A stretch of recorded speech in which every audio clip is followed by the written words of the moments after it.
बहुत शुक्रिया आप सबका। सबसे पहले तो नैब ने जो मेरे खिलाफ एप्लीकेशन दी है कि मेरी बेल जो है उसको कैंसिल किया जाए। एक सेकंड जी, काइंडली इनको खामोश करा देंगे प्लीज। तो मैं ये चाहती हूं कि जिस शख्स ने मेरी बेल कैंसिल करने की नैब में जो दरख्वास्त लिखी है, मैं उस अपने हमदर्द को नैब में देखना चाहती हूँ कि वो हमदर्द कौन है मेरा नैब में, और कौम को भी वो चेहरा दिखाना चाहती हूँ कि किस अक्लमंद ने वो दरख्वास्त लिखी है जिसमें उन्होंने कहा कि मरियम ऐसे अदालत में आती हैं, ऐसे जाती हैं, ये खाती हैं, ये पीती हैं, ऐसे सलाम करती हैं, ये बात करती हैं। तो मुझे उस दरख्वास्त को जब मैंने पढ़ा तो मुझे ऐसे लगा जैसे बच्चे डर रहे हैं, और मैं ये समझती हूँ कि उसका चेहरा उस शख्स का जिसने ये दरख्वास्त लिखी है कौम को दिखाया जाना चाहिए, ताकि हमें पता चले कि ये इतना इंटेलिजेंट और सुपर इंटेलिजेंट इंसान कौन है जो अपनी दरख्वास्त के ज़रिए नैब पूरी कौम को ये बता रहा है कि मरियम ने जो एप्लीकेशन सबमिट की है जनरल फैज़ के खिलाफ। आपको अपडेट कर रहे हैं एवनफील्ड रेफरेंस में सजाओं के खिलाफ अपीलों के हवाले से आज समाअत थी। मरीम नवाज और मोहम्मद सफदर इस्लामाबाद हाई कोर्ट में पेश हुए थे, जिसके बाद अब मरीम नवाज मीडिया से गुफ्तगू कर रही हैं।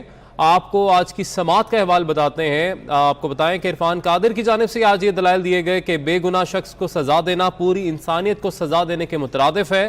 पहले नैब की पॉलिसी थी कि बिला वजह किसी को गिरफ्तार नहीं किया जाएगा, मगर अब तो नैब हर एक को ही गिरफ्तार कर लेता है। ट्रस्ट डीड की बुनियाद पर कह दिया गया कि मरियम नवाज बेनिफिशियल ओनर हैं। जो भी उस दरख्वास्त के पीछे उसको ये पता होना चाहिए कि अगर ये मुझे डराने के लिए है तो आपको ये इल्म होना चाहिए कि अल्लाह का शुक्र है मैं ना आपकी गिरफ्तारी से डरती हूँ, ना आपके जाली मुकदमे से डरती हूँ, ना आपके जाली केसेस से डरती हूँ, ना मैं नैब से डरती हूँ। और ये अगर वो समझते हैं कि वो इसके ज़रिए मुझे डरा लेंगे तो उनकी भूल है। बिल्कुल इंशाअल्लाह ताला मुझे इससे कोई फ़र्क नहीं पड़ता। आप करें मुझे गिरफ्तार, करें मेरी बेल कैंसिल, ताकि दुनिया को पता चले कि आप सच से कितना डरते हैं। मैडम ये बताइए कि में आपने कहा था कि नवाज शरीफ ने जो दो अभी सिलेक्टेड और सिलेक्टर्स एक पेज पे उनके टुकड़े कर दिए, अब 2-3 दिन से वही शशुपन जारी है, तो क्या आप लोग कामयाब हो गए उस एक पेज वाले को छोड़ने में? सच को एक ना एक दिन सामने आना होता है। सच को आप कुछ देर के लिए ताकत से दबा तो सकते हैं, लेकिन the truth has to prevail, and इंशाअल्लाह ताला वो दिन दूर नहीं है। बल्कि नवाज शरीफ साहब ने जब ये कह दिया था कि मैंने अपना मुकदमा अल्लाह ताला पे छोड़ दिया, तो सबसे बड़ी ताकत अल्लाह ताला की। दूसरी ये बात कि बिल्कुल आइन, कानून और जो इख्तियारात देता है एक आइनी वज़ीर आज़म को, एक मुंतखब वज़ीर आज़म को जो हकूक़ हासिल हैं, जो आइनी हकूक़ हासिल हैं, तो वो उसमें तो कोई दो राय नहीं है। एक मुंतखब और आइनी वज़ीर आज़म को जो हकूक़ हासिल हैं, जो आइन उसको इख्तियारात देता है, उसमें कोई दो राय नहीं है। लेकिन जिस शख्स की यहाँ बात हो रही है, इमरान खान साहब, ना वो आइनी वज़ीर आज़म है, ना वो मुंतखब वज़ीर आज़म है, बल्कि वो एक ऐसे शख्स हैं जो नवाज शरीफ के मैंडेट पे डाका डालकर आज वज़ीर आज़म की कुर्सी पे काबिज़ है। उसको काबिज़ कहेंगे, उसको सिलेक्टेड कहेंगे, लेकिन आप उसको ना आइनी वज़ीर आज़म कह सकते हैं, ना मुंतखब वज़ीर आज़म कह सकते हैं, क्योंकि उनके पास ना मैंडेट है आवाम का, ना उनके पास आवाम का वोट है, ना उनकी कोई इखलाकी हैसियत है, ना उनकी कोई आइनी हैसियत है। हाँ, एक शख्स जो कि वज़ीर आज़म की कुर्सी पर काबिज़ है, वो बजाय इसके कि आइन और कानून के तहत मामलात को चलाता हो, वो जादू, टोना, झाड़ फूंक, हिसाब किताब के ज़रिए मुल्क को चला रहा है। 22 करोड़ के मुल्क को वो चला रहा है, और जिस मुल्क में अहम तरीन तकर्रियाँ, उन तकर्रियों की मैं बात कर रही हूँ जिनका पाकिस्तान की सलामती से डायरेक्ट ताल्लुक है, जो शख्स उन मुल्क की अहम तरीन तकर्रियाँ जो है वो जादू टोने से करता हो, जिन्नात बजाय वजीर आजम के जिन्नात वो तकर्रियाँ करते हों, जिन्नात टाइमिंग्स तय करते हों, या फिर वो जिसको तोता फाल कहते हैं वो निकाल के करते हों, तो फिर इस मुल्क का दुनिया में तमाशा बनना जिस तरह अब बना है, इदारों का तमाशा बनना, फिर उसमें हमें कोई मेरे ख्याल इसमें कोई हैरानगी की अचंभे की बात नहीं है। और मैं तो ये समझती हूँ कि अगर वो इतना ही उनका जादू टोना सक्सेसफुल है, हिसाब किताब सक्सेसफुल है, वो जो जंतर मंतर जिसको कहते हैं वो सक्सेसफुल है, तो वो अवाम की भलाई के लिए क्यों इस्तेमाल नहीं होता? वो जो जिन्नात की असिस्टेंस है या जंतर मंतर जो हैं, वो सिर्फ अहम तरीन तकर्रियाँ करने के लिए ही क्यों इस्तेमाल होते हैं? वो इस चीज़ के लिए इस्तेमाल क्यों नहीं होते कि अवाम से महंगाई का बोझ कम किया जाए? अवाम का अगर इतना ही कामयाब है वो तरीका कार, तो वो फिर आटा सस्ता करो, उससे चीनी सस्ती करो, उससे पेट्रोल सस्ता करो, उससे डीजल सस्ता करो, उससे अपनी कारकर्दगी को बेहतर बनाओ। तो बात यह है कि ये ना अपने आईनी इख्तियारात के इस्तेमाल का मसला है, ना ये वज़ीर आज़म इख्तियारात के इस्तेमाल का, ना ये किसी जमहूरियत का मसला है, ना किसी जमहूरी असूल का मसला है, ना ही ये कोई आईनी किरदार का मसला है। ये अपनी ज़ात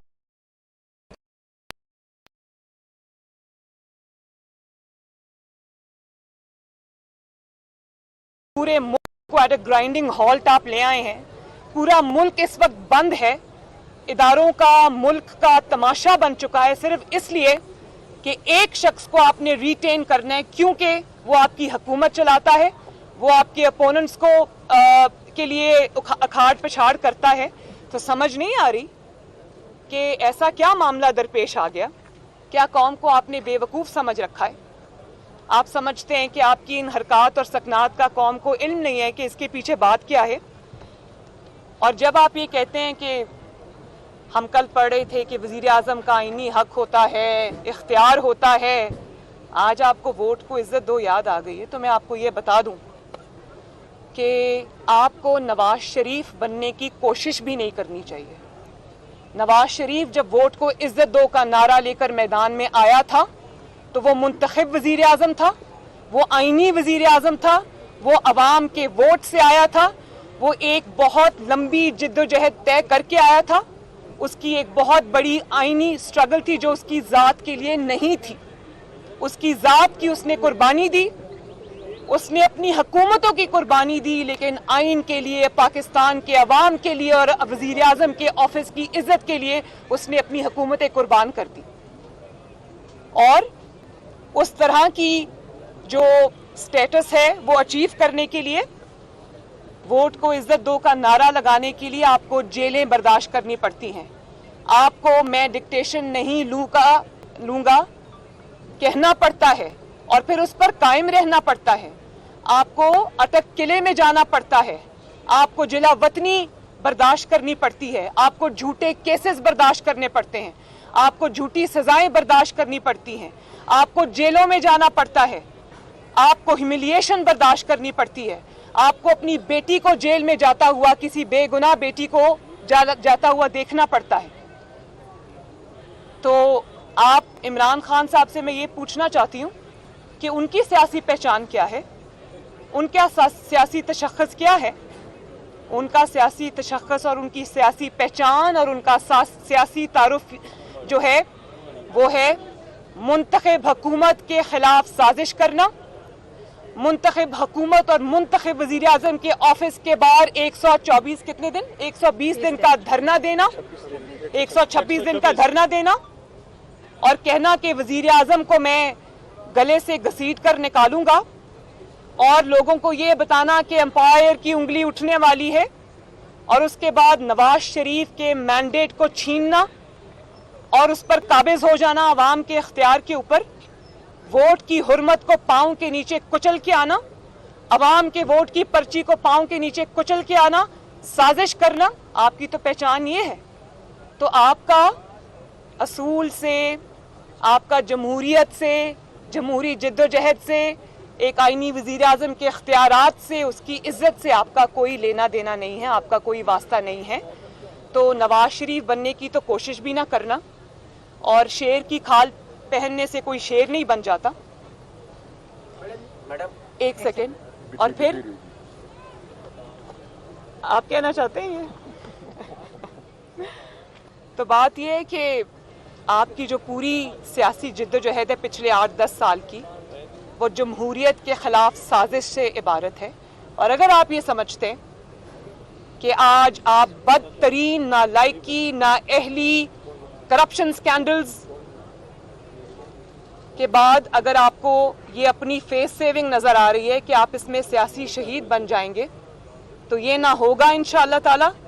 نہ عوام یہ ہونے دے گی, نہ ہم یہ ہونے دیں گے. آپ کو عوام کے اوپر آپ نے پچھلے 4 سال میں جو مظالم ڈھائے ہیں, آپ کو اس کا جواب دینا پڑے گا. آپ کو عوام کے ووٹ کو کچلنے کا جواب دینا پڑے گا. آپ کو اپنی سازشوں کا جواب دینا پڑے گا. آپ کو اتنے بڑے بڑے نالائکی کے, نااہلی کے, کرپشن کے سکینڈلز کا جواب دینا پڑے گا. آپ کو پاکستان کو تاریخی قرضوں کے بوجھ کے نیچے دبانے کا جواب دینا پڑے گا. آپ کو ان تاریخی قرضوں کے باوجود پاکستان میں ایک اینٹ, ایک پروجیکٹ نہ لگانے کا جواب دینا پڑے گا. آپ کو پاکستان میں 22 کروڑ عوام کے اوپر مہنگائی, لاقانونیت کا عذاب لانے کا جواب آپ کو دینا پڑے گا. آپ کو جواب دینا پڑے گا کہ اس وقت اس ملک میں حکومت نام کی کوئی چیز نہیں ہے. آپ کو پوری دنیا میں پاکستان کو رسوا کرنے کا, بدنام کرنے کا جواب آپ کو دینا پڑے گا. اس کے ذمہ دار آپ ہیں. اور نواز شریف صاحب جب عوام کی خاطر ووٹ کو عزت دو کا نعرہ لگا کر پاکستان میں نکلے تھے, اب عوام کے اندر نکلے تھے, تو ان کے نعرے کو پذیرائی اس لیے ملی تھی کہ ان کے پیچھے ایک سٹرگل تھی اور کارکردگی تھی جس میں 5.8 پہ گروتھ تھی. دنیا میں پاکستان کا نام ہو رہا تھا, سی پیک آ رہا تھا, ملک ترقی کر رہا تھا. تو آپ کے پاس تو یہ سب نہیں ہے. اور اگر آپ اس بدترین کارکردگی کو چھپانے کے لیے اس وقت کوئی ایسا نعرہ نواز شریف کی تقلید میں لگانا چاہتے ہیں تو آئی ایم سوری, یہ اب نہیں چلے گا انشاءاللہ. متی اللہ صاحب ایک منٹ متی اللہ ایک سیکنڈ, ایسے نہیں.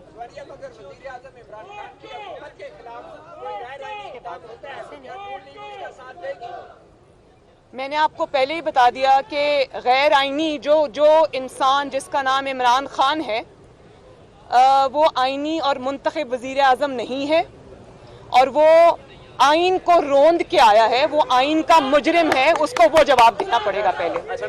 ایک سیکنڈ, آپ بات کریں. ایک سیکنڈ.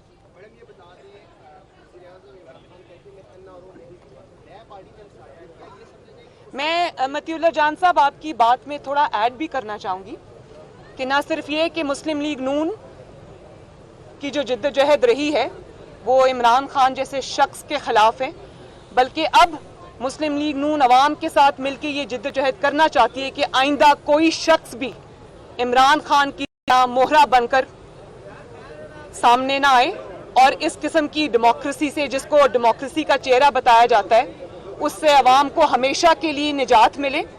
اور منتخب وزیر اعظم کا جو سٹینڈ ہوتا ہے, جو نواز شریف صاحب کا سٹینڈ تھا اور ہے, اس میں طاقت ہوتی ہے, اس کے پیچھے عوام کی طاقت ہوتی ہے. تو نوکری اور چاکری کرنے والے کو صرف نوکری اور چاکری ہی کرنی چاہیے, اس کو نواز شریف کی صورت اختیار کرنے کی میرے خیال ہے کوشش بھی نہیں کرنی چاہیے. آپ مزے کا خیز لگتے ہیں ایسی باتیں کرتے ہیں.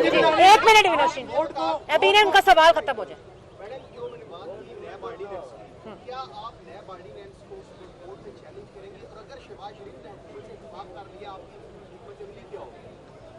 یہ میں پارٹی اس کا جواب دے گی. جی آپ میڈم یہ بتائیں کہ پی ٹی ایم کی 2 بڑی جماعتیں ہیں, نون لیگ اور جے آئی, ووٹ کاروان کے معاملے پہ اختلافات ہیں جس پہ نون لیگ کی نہیں, کوئی اختلاف نہیں ہے, کوئی اختلاف نہیں ہے, صرف فائنل فیصلے کا انتظار ہے.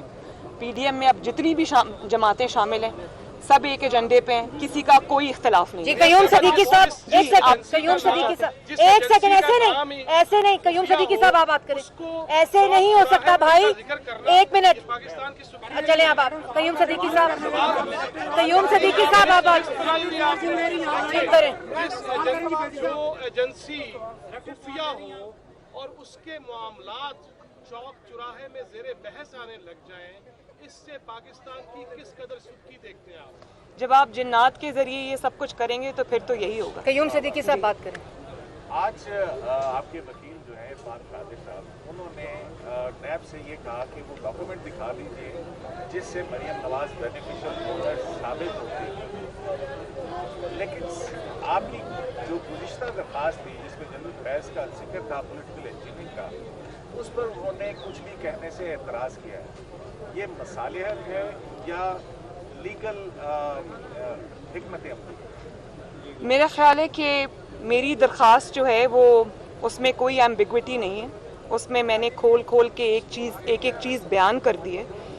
तो मुझे जो समझ आ रही थी, वहाँ दूर मैं बैठी थी, मुझे सही आवाज़ नहीं आ रही थी, लेकिन मुझे जो समझ आ रही थी वो ये थी कि वो इस मेरी दरख्वास्त को और नैब की अपील को साथ साथ चलाना चाहते हैं इस्लामाबाद हाई कोर्ट। तो जब मेरी दरख्वास्त पे बहस शुरू होगी, जब वो बहस को ओपन करेंगे तो दूध का दूध और पानी का पानी हो जाएगा आपके सामने। अभी तो आज तो टेक्निकलिटीज की बात हो रही थी, मैं यहीं खड़ी हूँ, मैं कहीं नहीं जा रही। और ये भी मैं बता दूं कि अगर मुझे कोई दूसरी दरख्वास्त भी देनी पड़ी अपने पॉइंट ऑफ व्यू को इस्टेब्लिश करने के लिए, उस पे खड़े रहने के लिए, तो मैं वो भी दूंगी, इस्लामाबाद हाई कोर्ट में जमा कराऊंगी।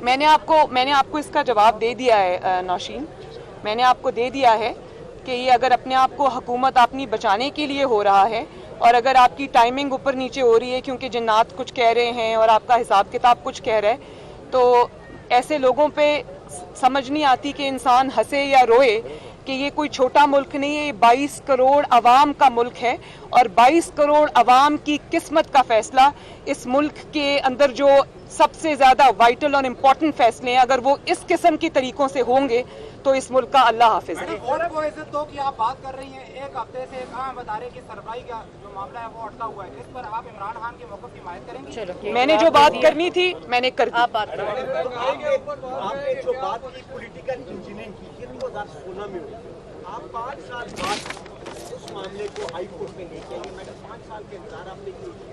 आपकी तो इन्फॉर्मेशन बिल्कुल गलत है, सॉरी, आपकी इन्फॉर्मेशन गलत है।